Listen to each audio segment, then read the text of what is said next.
નમસ્કાર, મની મેનેજરના એપિસોડમાં હું પ્રીતિ દલાલ આપનું સ્વાગત કરું છું. આજે આપણે વાત કરવાના છીએ પ્રધાનમંત્રી નરેન્દ્ર મોદીએ આપણને જે અપીલ કરી છે કે 1 વર્ષ સુધી સોનું ન ખરીદવું, સાથે જ ફોરેન ટ્રાવેલ ટાળવાની પણ વાત કરી છે અને ફ્યુઅલનો ઉપયોગ ઘટાડવાની પણ વગેરે વાત કરી છે, સેવ ફ્યુઅલની પણ વાત કરી છે. તો પ્રધાનમંત્રીના આ સૂચનોની કેવી અસર આવી શકે છે? શું દેશના અર્થતંત્ર માટે મોટી ચિંતા છે? આપણા સૌના પર, આપણા રોકાણ પર કેવી રીતે અસર તેની બની શકે છે, એની ચર્ચા કરીશું. અને આ ચર્ચામાં આપણી સાથે જોડાયા છે ટ્રાન્સિટ કેપિટલના ડિરેક્ટર ઇન્વેસ્ટમેન્ટ કાર્તિક ઝવેરી. કાર્તિકભાઈ, ઘણું સ્વાગત છે. અને જે રીતના આપણે જાણીએ છીએ કે વેસ્ટ એશિયા વોર ફ્રન્ટથી કોઈ બી સુલેહ નથી થઈ રહી, સંધિ નથી થઈ રહી ને because India as a country એક મોટું ઓઇલ ઇમ્પોર્ટર છે. 90% ઓફ આર ક્રૂડ આપણે ઇમ્પોર્ટ કરતા હોઈએ છીએ, તેનું બિગ બિલ હોય છે. એટલે આપણી ડેફિસિટ પણ હમણાં આપણે વધતી જોઈ શકીએ છીએ ને આગળ જતાં પણ જોઈ શકીએ છીએ. કઈ રીતના જે પ્રધાનમંત્રી નરેન્દ્ર મોદીની અપીલ આવી છે કે સેવ ફ્યુઅલ અને ફોરેન ટ્રાવેલ નહીં કરો, ગોલ્ડ હમણાં બાય નહીં કરો, તમારી ફોરેન કરન્સી પ્રિઝર્વ કરો, કઈ રીતના આપણે જોવું પડે આ અનાઉન્સમેન્ટ્સને? આપણે એઝ અ ઇન્વેસ્ટર કઈ રીતના જોવી જોઈએ? That's right. As an investor કઈ રીતે જોવી જોઈએ, એઝ અ કન્ઝ્યુમર કઈ રીતે જોવી જોઈએ. અને સૌથી પહેલી વસ્તુ તો આટલા મોટા આપણા દેશનું 150 કરોડની આબાદી છે ને આટલા મોટા દેશના વડાપ્રધાન જ્યારે આવી રીતે કે ત્યારે ઓબ્વિયસલી તે એક ચિંતાજનક વસ્તુ છે કે ગવર્મેન્ટને ક્યાંક ને ક્યાંક તો લાગે છે કે કોઈ જાતનો પ્રોબ્લેમ છે. ઓઇલની ક્રાઇસિસ છે તે, અને આપણે બધી જ વસ્તુઓ માટે તેલ જોઈએ છે. જેમ તમે કીધું, મેજોરિટી આપણે ઇમ્પોર્ટ કરીએ છીએ. અચ્છા, ખાલી તેલ નથી, આપણે તો પછી કેમિકલ્સ પણ ઇમ્પોર્ટ કરીએ છીએ ને આપણે એટલું જ ગોલ્ડ એન્ડ સિલ્વરનું પણ ડિમાન્ડ છે. એટલે એ બધી વસ્તુ છે, પ્લસ રૂપિયો પડતો જાય છે, ડેપ્રિસિએશન થતું જાય છે. સો આઈ થિંક આ બધી જ વસ્તુમાં ક્યાંક ને ક્યાંક તો ઓપોર્ચ્યુનિટી છે જ. અને પોઝિટિવ સાઈડ ઉપરથી જોઈએ તો ઇન્ડિયામાં કંઈ પ્રોબ્લેમ નથી. ઇન્ડિયા તો ગ્રોથ થઈ રહ્યું છે. જીએસટી અને ઇન્કમ ટેક્સના નંબર જો આંકડા જોઈએ તો તેમાં તો આપણે ગ્રોથ જોઈએ છે. પણ જે ટાઈપનો ગ્રોથ જોવો જોઈએ, કે આવી પરિસ્થિતિમાં, આવી ક્રાઇસિસમાં જે ગ્રોથ થવો જોઈએ, કે જે ક્ષેત્રમાં ગ્રોથ થવો જોઈએ, કે જે ક્ષેત્રમાં રેપિડ વોર લેવલે કામ થવું જોઈએ ને, એ કદાચ નથી દેખાતું. પણ આ આપણી ઇન્ડિયાની ખાસિયત છે કે જ્યારે એકદમ લાસ્ટ પગલા ઉપર પહોંચી જઈએ પછી સડનલી આપણે એકદમ એમાં એક્શન જોવા માંડીએ છીએ. એટલે મને એવું લાગે છે કે કદાચ આપણે એવા છેલ્લા પગલા ઉપર પહોંચી ગયાશું કે ગવર્મેન્ટ બહુ જ રીતે કોશિયસ થઈને એ લાસ્ટ સ્ટેપ ઉપર પહોંચે એના થોડા આગળથી જ આપણે ફોરવોર્ન કરે છે કે આ બધી વસ્તુઓ છે, આવું થઈ શકે છે. પેટ્રોલ 100 રૂપિયાની જગ્યાએ 125-150 રૂપિયા થઈ શકે છે. એટલે એવી મોટા મોટા જમ્પ આવશે અને ઇન્ફ્લેશન વેરવિખેર થઈ જશે. એટલે ઘણી બધી વસ્તુઓ આપણે આનું વિશ્લેષણ કરી શકીએ છીએ. પણ લેટ અસ સી. મારે સ્પેક્યુલેટ નથી કરવું, પણ બધી જગ્યા પર થોડી થોડી તો ઓપોર્ચ્યુનિટી એક નહીં તો બીજા માર્ગથી આવશે જ. અને એનું કારણ પણ એ છે કે છેલ્લા 2 વર્ષથી ઇન્ડિયન માર્કેટ વિશ્વભરમાં, વર્લ્ડમાં સૌથી ખરાબ માર્કેટ રહ્યું છે અને બધું જ લગભગ ખરાબ રહ્યું છે ઇન્ડિયન માર્કેટમાં. તો એટલે એ પ્રમાણે આમ જોવા જઈએ તો ક્યારે ને ક્યારે તો આ આખું વાતાવરણ ફરી જશે અને આ બધી નાની નાની જગ્યાઓમાંથી ક્યાંક ને ક્યાંક ઓપોર્ચ્યુનિટી આવશે. ક્યાંક ઓપોર્ચ્યુનિટી નહીં પણ આવે, પણ એ આપણે જોશું. વન બાય વન આપણે એની વાતો કરીએ. તો ઓફકોર્સ જે આપણા રિસોર્સિસ છે એ પ્રિઝર્વ કરવાનું છે. એ પ્રધાનમંત્રી નરેન્દ્ર મોદીનું આવાહન આવી રહ્યું છે કે અને વી ન્યૂ કે આ એક પ્રોબ્લેમ આવી શકે છે, પણ નાવ એટ પબ્લિક એટ લાર્જને સંબોધીને કહી રહ્યા છે. એટલે યસ, કોઈ પ્રોબ્લેમ છે અને જો આપણે જેટલી આપણા રિસોર્સિસ છે એ સેવ કરી શકીએ તો ઇટ વુડ બી બેટર. પણ બીજી રીતે આપણે જો જોઈએ તો આપણે માર્કેટ્સમાં પણ એવું જ કામ અત્યારે આપણે કરી રહ્યા છે. આપણે આપણા રિટર્ન્સ મેક્સિમાઇઝ કરવાની નથી વાત કરી રહ્યા, આપણે અત્યારના જે બી છે એ પ્રિઝર્વ કરવાની, એમાં પણ એ સ્ટ્રેટેજી વાપરી રહ્યા છે. પણ જો આમાંથી આપણે ઓપોર્ચ્યુનિટી જોવી હોય, જે પ્રધાનમંત્રી નરેન્દ્ર મોદીનું એક અપીલ આવી છે કે જે અત્યારના માર્કેટની કન્ડિશન છે એ બંનેને જોતા જો આપણે ઓપોર્ચ્યુનિટી શોધવી હોય, કારણ કે market valuation wise are very nice, તો યસ. લોંગ ટર્મ માટે જો નિવેશ કરતા હોઈએ તો મે બી એમ્પલ ઓફ ઓપોર્ચ્યુનિટી છે. કઈ રીતના જો ઓપોર્ચ્યુનિટીઝ વાઇઝ અને અનાઉન્સમેન્ટની ઓપોર્ચ્યુનિટીઝ વાઇઝ જો આપણે આપણા પ્લાન્સ બનાવવા હોય ઇન્વેસ્ટમેન્ટના, તો કયા ફીચર્સ પર ક્યાં ધ્યાન આપવું જોઈએ? સો સૌથી પહેલી વસ્તુ એ છે, એક અલગ વિચારધારા છે કે હમ. એવું પણ થઈ શકે કે તમને આ બધી વસ્તુઓ કીધી છે કે વર્ક ફ્રોમ હોમ કરો, પેટ્રોલ ડીઝલ બચાવો, સોનું નહીં લો, ટ્રાવેલ નહીં કરો. કદાચ આ વસ્તુ કંઈક અલગ જ વસ્તુ હશે, કે રિયલ મેટર કોઈ બીજી હશે, કે કદાચ કંઈક બીજું થવાનું હશે જેને કારણે આમાં તકલીફ થાય. કારણ કે બધા જ રાષ્ટ્ર એવું કરે કે એટલીસ્ટ એ લોકો 1-2 મહિનાનું પ્રોવિઝન કરીને ચાલતા હોય. આપણી પાસે પણ 45-60 દિવસનું તેલનો સ્ટોક ને બધું હશે. પણ કદાચ કંઈક બીજી વસ્તુ થવાની હશે, કે એ લોકોને અંદેશો હશે કે કંઈક બીજી વસ્તુ થાય છે, એટલે કદાચ આપણે સેફટી માટે, સિક્યોરિટી માટે આ બધી વસ્તુની વાત કરી છે. પણ આપણે ફેસ વેલ્યુ ઉપરથી ચાલીએ તો હવે કેટલી બધી વસ્તુઓ કીધી છે, રાઈટ, કે વર્ક ફ્રોમ હોમ કરો. તો એમાં આપણે ઓપોર્ચ્યુનિટી ગોતશું કે એમાં આપણે શું ઓપોર્ચ્યુનિટી મળે છે. બીજું ફ્યુઅલ છે, ગોલ્ડ છે, ફોરેનમાં નહીં જાઓ, મોટા લગ્ન નહીં કરો, ફોરેન એક્સચેન્જ બચાવો. એટલે એવી બધી ઘણી બધી વાતો કરી છે, એ આપણે કરશું. અને બીજી સાઈડ પર ફોરેન એફઆઈએસ પણ સતત વેચી રહી છે, એટલે રૂપિયો કન્ટિન્યુઅસલી ફોલ થતો જાય છે. એટલે રૂપિયો ફોલ થાય છે એનું બે કારણ છે. એક કારણ તો એ છે કે આપણે તેલ ખરીદવું છે, એટલે આપણે એન્ટિસિપેટ કરી છે કે મોંઘા ભાવે કે તેલ લેતા રહીશું. એટલે એક તો એને કારણે.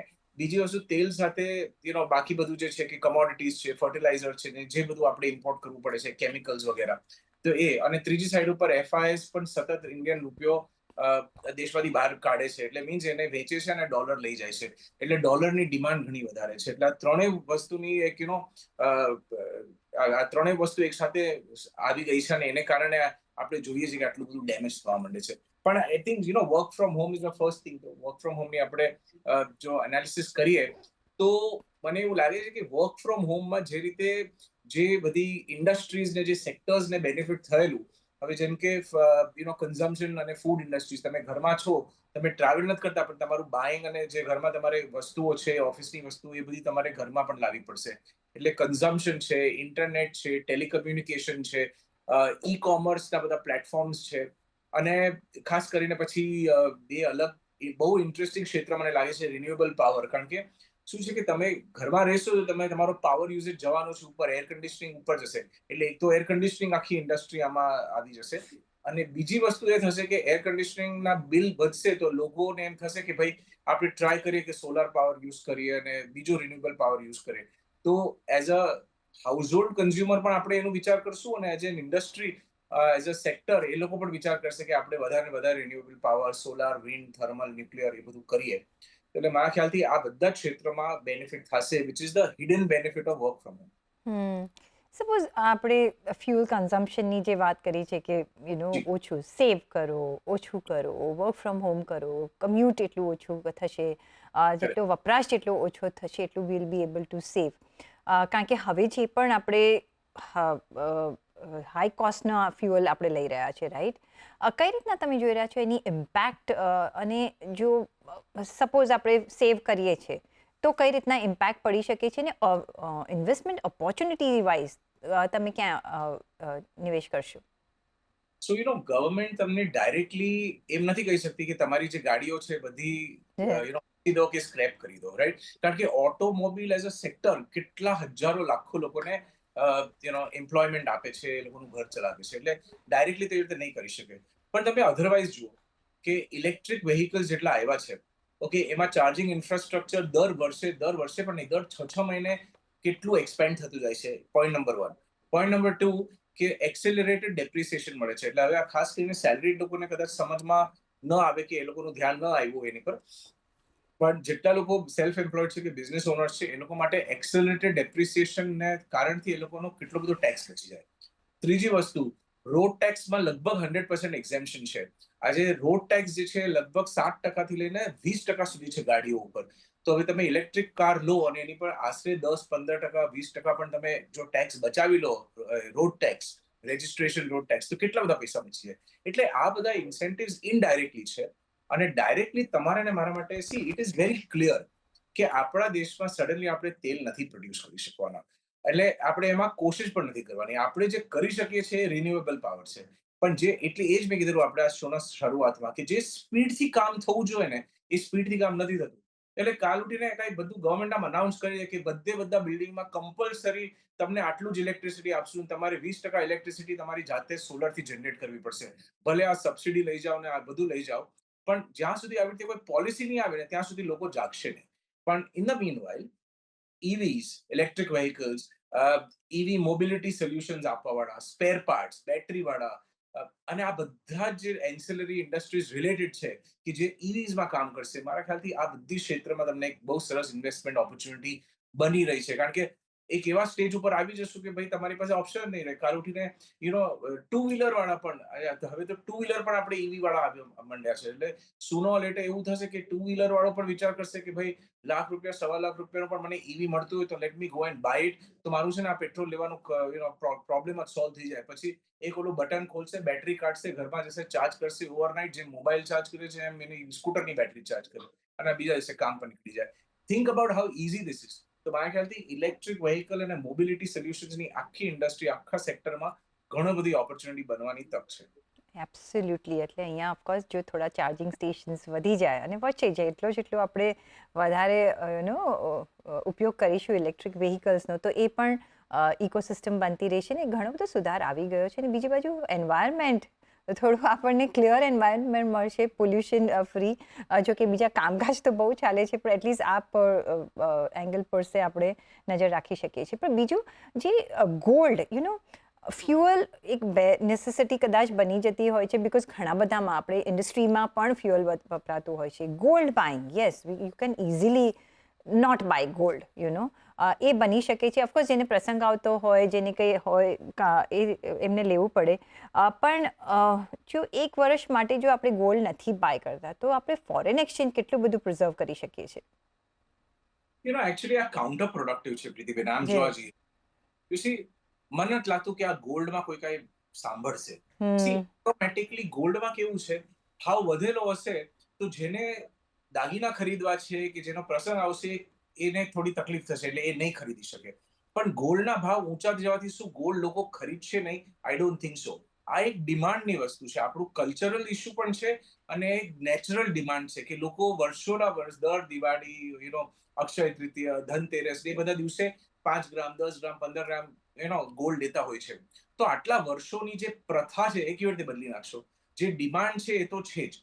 અને બીજી વસ્તુ, ઇમ્પોર્ટન્ટ વસ્તુ એ છે જે મોસ્ટલી લોકો ધ્યાનમાં નથી રાખતા કે ગોલ્ડ છે ને, gold is a Hage against hour on રૂપી. આપણા જ રૂપિયાની સામે ગોલ્ડ આપણું હેજ કરી રહ્યો છે. કારણ કે ગોલ્ડનો ભાવ રૂપિયામાં નથી આવતો, ગોલ્ડનો ભાવ ડોલરમાં આવે છે ઇન્ટરનેશનલ બજારમાં. આજે હું મારા રૂપિયા આપું છું અને ગોલ્ડ ખરીદું છું, એટલે ઓટોમેટિકલી મેં ડોલર બેઝડ એસેટ ખરીદી લીધું છે અને એ ડોલર બેઝડ એસેટ ઓટોમેટિકલી રૂપીની સામે હેજ થઈ ગયું છે. આ આખી એક બીજી પર્સપેક્ટિવ જોવાની. એટલે મને નથી લાગતું કે બહુ જલ્દબાજીમાં લોકો ગોલ્ડ ખરીદવાનું બંધ કરી નાખશે, કે જે લોકોની પાસે ગોલ્ડ છે એ લોકો વેચી દેશે, કે ગોલ્ડ ફંડમાં કઈ ફેરફાર થશે. I don't think so. At the most શું થશે કે હમણાં જે આપણે ન્યૂઝમાં વાંચીએ છીએ, કોઈ મ્યુચ્યુઅલ ફંડ જે ગોલ્ડ લાવવાનું હતું કે ગોલ્ડ ફંડ લાવવાનું હતું, એ થોડું પોસ્ટપોન થઈ જશે. પણ પછી છે ને, આમાં બહુ બધું આ કરશે ને તો એમાં બે પ્રોબ્લેમ થઈ જશે. કે એક તો શું થશે કે ગોલ્ડનું પ્રીમિયમ વધી જશે, એટલે તમે ફિઝિકલી તમે કહો છો કે ડિમાન્ડ ઓછી કરો. ડિમાન્ડ તો જે છે ને છે, તમે શું કરી શકો છો? તમે મેક્સિમમ સપ્લાય ઉપર સ્ક્રૂ અને ટાઈટ કરી શકો છો. હવે તમે ઓલરેડી કસ્ટમ ડ્યુટી ને એ તો વધારી દીધી, પણ એનાથી તમે કેટલું સ્ક્રૂ ટાઈટ કરી શકશો?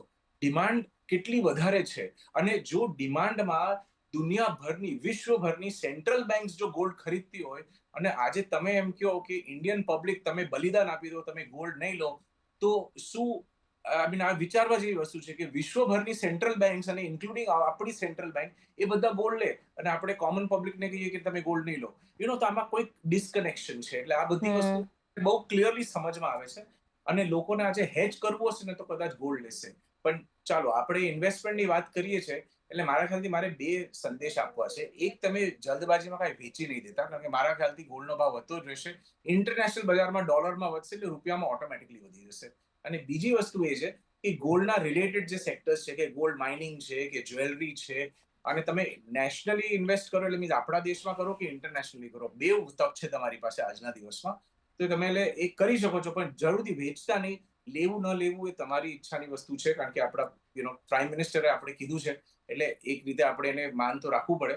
પણ પછી finally it's a financial decision. તો એટલે જે I would leave it open, પણ આઈ વુડ સે ડેફિનેટલી કે ડોન્ટ સેલ ઇટ. ઓકે, તો જે છે વેચવાનું નથી, એ that's for sure. Maybe તમે નવું ખરીદતા હોય ત્યારે તમે વિચારી શકો છો. પણ ગોલ્ડ ઓફકોર્સ આપણા કલ્ચરમાં બી ગોલ્ડ લેવું એક એકદમ સિક્યોરિટી પોઈન્ટ ઓફ વ્યૂ પણ આપણે નજર રાખતા હોઈએ છીએ. કાં એમને એક વાત કરી છે કે કુકિંગ ઓઇલ યુઝેજ તમે ઓછું કરો, વિચ ઇઝ વેરી ગુડ. આપણે ડાયટ જે ફોલો કરતા હોય એના માટે ઇઝ ડેમ ગુડ, પણ ઇઝ નોટ પોસિબલ, કારણ કે કોઈને કોઈ અંશે તો આપણે લેતા જ હોઈએ છીએ. કઈ રીતના, અને આપણે જોયું છે કે આ ગેસ કે એનર્જી સપ્લાયના કારણે એની વિચ વેઝ ઘણા બધા રેસ્ટોરન્ટ્સને અફેક્ટ થઈ છે, ઘણા બધા બિઝનેસીસને અફેક્ટ થઈ છે. પણ જે બેઝિક તમારે ખાવા પીવાનું છે એ તો તમારે કરવું જ પડશે. એબ્સોલ્યુટલી સાચી વાત છે. તમે 100% સાચી વાત કીધી કે એક રીતે તો ચલો સારું છે કે ભાઈ તેલ ઓછું ખાવ તો તમારા હેલ્થ માટે સારું છે. એટલે એ તો છે જ. પણ હવે ધીસ ઇઝ થોડું આ તો કેવી વસ્તુ બને એવું લાગે છે કે આમ 8-10 વસ્તુઓ કહી દઈએ, પણ એટલીસ્ટ એમાંથી આપણે એમ એક્સપેક્ટ કરીએ કે 2-3 વસ્તુ તો લોકો કરશે ને 2-3 વસ્તુ તો લોકો માનશે. એટલે આ એવી વસ્તુ છે. This is practically very difficult કે તમે ઘરમાં એડિબલ ઓઇલનું આપણે કન્ઝમ્પશન જેટલું કરતા હોય એટલું કરીએ ને. અચ્છા, આપણે એ કરીએ કે બહારનું ખાવાનું નહીં મંગાવીએ, પણ બહારનું ખાવાનું મંગાવશો કેવી રીતે? જો તેલ મોંઘું થઈ જશે તો તેલ, ગેસ બધું તો બહારની રેસ્ટોરન્ટના પણ ભાવ વધી જશે. એટલે એ રીતે પણ આપણે ચેતાઈ જશું કે બહુ બધું ત્યાં નહીં કરીએ. અ, થોડું ઘણું ફૂડ સેક્ટરમાં મને એવું લાગે છે કે આમાં તકલીફ આવશે. પણ ઓન ધી અધર હેન્ડ આમાં શું છે કે કોઈ પણ વસ્તુનું જ્યારે ડિમાન્ડ એક સતત લેવલ ઉપર હોય, સપ્લાય ઓછું થઈ જાય, તો લોકો છે ને, કારણ કે ડિમાન્ડ છે એટલે લોકો કંઈ પણ ભાવ આપવા માટે તૈયાર છે. એટલે એને કારણે ફૂડ સેક્ટરમાં ઇનિશિયલી થોડી તકલીફ થશે, પણ પછી અલ્ટિમેટલી તમે જોશો કે વધારે પ્રોફિટ આવશે, કારણ કે લોકો ભાવ વધારી દેશે. ભાવ વધારી દેશે એટલે ઓટોમેટિકલી કંપનીઝની રેવન્યુમાં ગ્રોથ આવશે. એટલે that is one part we can look at. એટલે સાથે જ મને લાગે છે કે એનર્જી સેક્ટર અને રિન્યુએબલ જે એનર્જી, અગેન એના માટે કે તમે જે ટ્રેડિશનલ ફોર્મ ઓફ એનર્જી છે, જો એ નહીં વાપરી શકો તો તમારે કંઈક બીજી રીતે કંઈક ને કંઈક કરવું પડશે. એટલે પછી તમે ભલે ઇન્ડક્શન સ્ટોવ વાપરો ને ગેસ ન વાપરો ને કુકિંગ ઓઇલનું તમે રિપ્લેસમેન્ટ કરશો કોઈક બીજા પદાર્થથી, કોઈ બીજી વસ્તુઓથી, એ તો આપણે જોવાનું જ રહેશે કે કઈ ઇન્ડસ્ટ્રી આવશે. પણ એઝ એ એનર્જી સેક્ટર મને એવું લાગે છે કે એક કુકિંગ ઓઇલ ના હોય તો તમે રિન્યુએબલ એનર્જી અને ઇન્ડક્શન ને એ બધાની ઇન્ડસ્ટ્રીમાં તમે ફોકસ કરો, ત્યાં ઘણી ઓપોર્ચ્યુનિટી બનશે. એટલે હમ. એ પણ તમે ઇન્વેસ્ટમેન્ટ કરી શકો. ડાયરેક્ટલી રિલેટેડ નથી, કારણ કે કુકિંગ ઓઇલનું એમ તો તમે વપરાશ કઈ રીતે ઓછો કરી શકો, પણ જે એન્સિલરીઝ છે એમાં તમે જોશો તો આ બધી કુકિંગ ઓઇલની એન્સિલરીઝ કે એની એસોસિએટ ઇન્ડસ્ટ્રીઝ થઈ ગઈ, તો એમાં આપણે ઇનડાયરેક્ટ ઓપોર્ચ્યુનિટી. એક અહીંયા મેમ ચાલી રહ્યું છે, just for the lighter moment, nothing serious about it, કે ઓઇલ નથી તો અમે અચ્છા ઘીમાં બનાવીશું ખાવાનું. બટ બીજી બાજુ યસ, ઇન્ડક્શન કુકર જે આ વખતના ફોર્થ ક્વાર્ટરના નંબર્સ આવી રહ્યા છે, યસ. હાઈ ડિમાન્ડ છે, મળતું નથી. જો તમારે ખરીદવું હોય તો પણ તમને મળતું નથી, ક્યુ છે, વેઇટિંગ નંબર છે. એટલે yeah people are buying alternative energy source, એટલે આ ઇલેક્ટ્રિસિટીથી ચાલે છે, તમે જી એમાં થોડું જી. કુકિંગ કરો. પણ બીજી જે વાત કરી છે કે સ્વદેશી તમે સપોર્ટ કરો, buy domestic, buy Indian stuff. અહીંયા ઓફકોર્સ મેક ઇન ઇન્ડિયાનું પણ એક નજર આપણે રાખીએ તો ઇટ્સ નોટ બેડ. અહીંયા આપણે જે પણ આપણને વસ્તુઓને તો ભારતમાં બધું જ બની રહ્યું છે. એ કરેક્ટ. પણ એક તમારું ફોરેન એક્સચેન્જ સેવ કરશે, અને તમારે મેન્યુફેક્ચરિંગને અહીંયા પણ એક બૂસ્ટ મળશે મેક ઇન ઇન્ડિયાને. આપણું છે ને ફોકસ આપણું એવું જ હોય છે કે આપણે બચાવીએ પહેલા. એટલે હમ. આપણી માનસિકતા એવી છે કે આપણે એમ નથી વિચાર કરતા કે આપણે કમાઈએ વધારે. આપણે એમ જ વિચાર કરશું કે આપણે પહેલા બચાવીએ. યુ સી, અને કમાવા માટે ઘણીવાર થોડું ઇન્વેસ્ટમેન્ટ કરવું પડે. પણ એ અલગ દિવસની વાત છે. મારા ખ્યાલથી આમાં સ્વદેશીનું તમે ફોકસ કરો, વેરી ગુડ. પણ હવે આમાં તમે આપણે એટલું બધું ઇમ્પોર્ટ નથી કરતા કે બધા લોકો એઝ અ જનરલ પબ્લિક કદાચ 2% કે 3% પોપ્યુલેશન એવું હશે કે જે ખાલી ઇમ્પોર્ટેડ કપડાઓ પહેરતા હશે, કે ઇમ્પોર્ટેડ વસ્તુઓ વાપરતા હશે, કે ઇમ્પોર્ટેડ ગાડીઓ વાપરતા હશે. આજે સારામાં સારી ગાડીઓ પણ ઇન્ડિયામાં એસેમ્બલ થવા માંડી ગઈ છે. એટલે મેક ઇન ઇન્ડિયાનો ઘણો ફોકસ છે. એટલે ઓટોમોબાઈલ, ટેક્સટાઇલ, ફૂડ, આ બધું સેકન્ડ લેવલ ઉપર આવે છે, કારણ કે એમાં માર્જિન્સ એવા છે. પણ મને જે વસ્તુમાં બહુ ઇન્ટરેસ્ટિંગ લાગે છે કે કારણ કે મેક ઇન ઇન્ડિયાનો જો આટલો બધો ફોકસ હશે, તો એન્જિનિયરિંગ ગુડ્સમાં, કેપિટલ ગુડ્સમાં, ઇવન ડિફેન્સમાં, કારણ કે આ બધી જ જગ્યાઓ પર ગવર્મેન્ટ એમ ફોકસ કરી રહી છે અને કહી રહી છે કે સ્વદેશી કરો. હવે સ્વદેશી ખાલી કીધું છે આપણે, પણ આપણે કઈ પ્રોડક્શન થોડી કરવાના છે. આપણે તો પ્રોડક્શન વાપરવા વાળા કન્ઝ્યુમર્સ છે. જે પ્રોડક્શન એકચ્યુઅલી કરશે એ તો ઇન્ડસ્ટ્રી છે. તો એ ઇન્ડસ્ટ્રી માટે આ મેસેજ વધારે છે કે ભાઈ તમે થાય એટલો ઓછા કમ્પોનન્ટ કદાચ, એટલે આ રીતે હું આનું ઇન્ટરપ્રિટેશન કરું છું કે ઓછું તમે ઇમ્પોર્ટ કરો, ફોરેન એક્સચેન્જ બચાવો, અને જેટલું થાય તમે લોકલી બનાવો. અને પછી લોકલી વેચો, અને પછી જો એટલું બધું સારી વસ્તુ બનાવી શકતા તો એક્સપોર્ટ પણ કરો ને થોડું કમાઈને લઈ આવો. So I think in that sense opportunity આમાં ઘણી બધી મળશે. Engineering, capital goods, infrastructure, defence વગેરેમાં, કે જ્યાં આપણે આપણું લોકલ પ્રોડક્શન કરીને દુનિયાભરને આપણે વેચી શકશું. આઈ થિંક નેચરલ ફાર્મિંગની પણ વાત કરી છે, પણ જેમાં બિકોઝ અત્યારના ફાર્મિંગમાં એવું હોય છે કે તમને થોડા કેમિકલ્સ, ફર્ટિલાઇઝર્સ બધું જ વાપરવું પડતું હોય છે, પણ એ બધામાં થોડો બ્રેન્ડનો યુઝેજ હોતો હોય છે. કઈ રીતના તમે આ પગલું જોઈ રહ્યા છો ને જો સપોઝ નેચરલ ઓફકોર્સ ભારત એક એગ્રીકલ્ચરલ લેન્ડ છે ને we have ways and means, પણ કેટલા લિમિટેડ એ સોર્सेस છે ખબર નથી, કારણ કે બલ્ક પ્રોડક્શન અહીંયા થતું હોય છે. કઈ રીતના જોવાનું કઈ રીતના કરી શકીએ છીએ, અને ક્યાં એઝ અ ઇન્વેસ્ટર શું તમે એગ્રીકલ્ચરલ પ્રોડક્ટ્સમાં નિવેશ કરશો, નેચરલ ફાર્મિંગ પ્રોડક્ટ્સમાં ઇન્વેસ્ટ કરવાનું? ડેફિનેટલી કરવાનું, પણ ક્વેશ્ચન એ છે કે આપણે ઇન્વેસ્ટમેન્ટ તક તો બને, પણ ઇન્વેસ્ટમેન્ટમાં રિટર્ન કેટલું મળશે તમને. હવે ફોર એક્ઝામ્પલ તમે આજના તારીખની જે નવી બધી થીમ્સ છે, data centre, semiconductor, AI, machine learning, એ બધી જગ્યાએ ઇન્વેસ્ટમેન્ટ કરશો તો ત્યાં રિટર્ન ઓન ઇન્વેસ્ટમેન્ટ ઘણું વધારે છે. એટલે અહીંયા એગ્રીકલ્ચરમાં પણ કરી શકીએ છીએ. કેમિકલ અને ફર્ટિલાઇઝર આપણે કહેવામાં આવે છે કે આ ઇમ્પોર્ટ નહીં કરો, આપણે ત્યાં બનાવો, પણ કઈ ઈઝી નથી કે ઓવરનાઇટ આવી રીતે બની જશે. ઓવરનાઇટ બધું ઓર્ગેનિક ફાર્મિંગ થઈ જશે. જે ફાર્મર્સ આટલા વર્ષોથી જે બધા પદાર્થ વાપરતા હતા એ લોકોનું સારું પ્રોડક્શન કરવા માટે, તો સડનલી એનું કોઈ રિપ્લેસમેન્ટ હશે તો આપણે વાપરશું, પણ જ્યાં સુધી રિપ્લેસમેન્ટ ન હોય ત્યાં સુધી તો લેવું જ પડશે. એટલે ટુ માય માઇન્ડ જેટલી કેમિકલ અને ફર્ટિલાઇઝર કંપની છે, કદાચ એમાં નવું નવું ઇનોવેશન આવશે, એટલે એમાં પણ ઇન્વેસ્ટમેન્ટ થઈ શકે, પણ એમાં રિઝલ્ટ આપણે તરત એક્સપેક્ટ કરીએ એવું પણ નહીં બને. અને જે ઇમ્પોર્ટ થવાનું છે આ તો એબ્સોલ્યુટ નેસેસિટી છે. ખાવા પીવાની વસ્તુ, જે જિંદગી જીવવાની વસ્તુઓ, એવી પદાર્થો હોય તો એમાં તો કોઈ જાતનું કોમ્પ્રોમાઇઝ થશે નહીં. એટલે મારા ખ્યાલથી કુકિંગ ઓઇલ અને આ બધી વસ્તુમાં કન્ઝમ્પશન પણ ઓછું નહીં થાય, અને જે થવાનું છે થતું જશે. કોઈ બીજી વસ્તુમાં આપણે સેક્રિફાઈસ કરશું, પણ આમાં તો નહીં થાય. પણ કેમિકલ ફર્ટિલાઇઝરની ઇન્ડસ્ટ્રી તો મને લાગે છે કે સારી જ રહેશે, કારણ કે આજે નહીં તો 10 વર્ષે ઇન્ડિયામાં પણ ફૂડ પ્રોડક્શન જેટલું વધશે, કારણ કે આપણી પાસે જગ્યા છે, લેન્ડ છે, અને લોકો પણ છે આ બનાવવા માટે, કે જે બનાવશે ને પછી આપણે એક્સપોર્ટ કરશું. ફોરેન ટ્રાવેલ, અને અત્યારના બધાને ટ્રાવેલિંગ ગમતું હોય છે, કોઈ બી પ્રકારનું ટ્રાવેલિંગ હોય, બિકોઝ તમને એક મોટું એક્સપોઝર મળતું હોય છે. પણ આને લીધે એવિએશન એની વિચ વેઝ ઘણું બધું પેઇન થ્રુ ગયું છે. હોસ્પિટાલિટી સેક્ટર ને પણ અહીંયા એક ફટકો પડી શકે છે. અને જે રીતના એરલાઇન ટિકિટ્સ છે, વિધિન આપણે ડોમેસ્ટિકની વાત કરીએ તો અત્યારના ઘણું મોંઘું થઈ રહ્યું છે. કઈ રીતના જોવાનું હવે આ સ્ટોક્સ પર, તો એની અત્યારના તો નેગેટિવ ઇફેક્ટ જોઈ રહ્યા છે આપણે. એ તો નેચરલી છે, શોર્ટ ટર્મમાં તો એની નેગેટિવ ઇફેક્ટ છે જ ને પ્રીતિબેન. ટુરિઝમ સેક્ટર, ટુરિઝમ સેક્ટરમાં પણ ઇન્વેસ્ટ કરો તો margins is always under pressure. એટલે મને નથી લાગતું કે anyways it's a great opportunity. સારો સમય હોય ને બધું સારું વાતાવરણ હોય ત્યારે પણ it's not a very great opportunity according to me. પણ જો આ વસ્તુમાં પણ કોઈ જાતનું કાપ કે કપાત થશે જ નહીં. આપણે એકદમ શું કરશું કે 3 મહિના 6 મહિના ડીલે કરશું. આજે મેં ક્યાંક વાંચેલું કે આજે કદાચ એવું છે કે આપણે ઇન્ડિયામાં 80 થી 90% લોકોએ કોઈ દિવસ એરોપ્લેનમાં ટ્રાવેલ નથી કર્યું. હવે લોકો એ રીતે સપનું હોય છે કે હું જિંદગીમાં એકવાર સ્વિટ્ઝરલેન્ડ જાઉં, એકવાર ઇટલી જાઉં, અને એકવાર હું કાશ્મીર જાઉં, ને એ બધા ટાઈપના સપના છે આપણા દેશમાં. એટલે હવે જિંદગી માણસ એકવાર જીવતું હોય, એકવાર એ કદાચ મોટું હોલિડે કરતું હોય કે 2 વાર કરતું હોય, તો તમે કેવી રીતે રોકશો? ને આપણી પાસે આટલા બધા કરોડો લોકો છે આપણા દેશમાં. એટલે આઈ ડોન્ટ થિંક અહીંયા કઈ રોકાવાનું છે. એકદમ થોડું પોસ્ટપોન થશે, પણ this is going to continue. પણ according to me this is not a great investment idea also, કારણ કે આ બધી જગ્યાઓમાં માર્જિન્સ બહુ લિમિટેડ હોય છે, કારણ કે કોમ્પિટિશન એકદમ ઇન્ટેન્સ હોય છે, અને આમાં કઈ બહુ પ્રોફિટ થવાની સિચ્યુએશન મને દેખાતી નથી. You can do hotels, airlines, tourism sector, hospitality sector, પણ એમાં છે ને લિમિટેડ રિટર્ન્સ મળશે. પણ રિયલી સ્પીકિંગ બાકી બધી કેટલી બધી અલગ જગ્યાઓ છે જ્યાં આપણે ઓપોર્ચ્યુનિટી છે, જ્યાં આપણે કરી શકીએ છીએ ઇન્વેસ્ટ. જી, ઓફકોર્સ અહીંયા એક ડિસ્ક્રિશનરી કન્ઝમ્પશનનો પણ એક થીમ પ્લે કરે છે.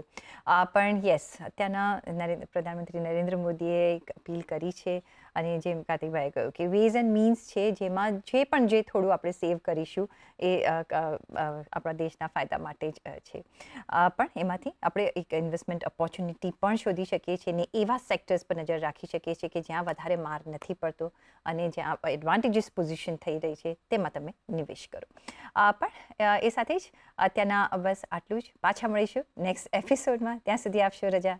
નમસ્કાર.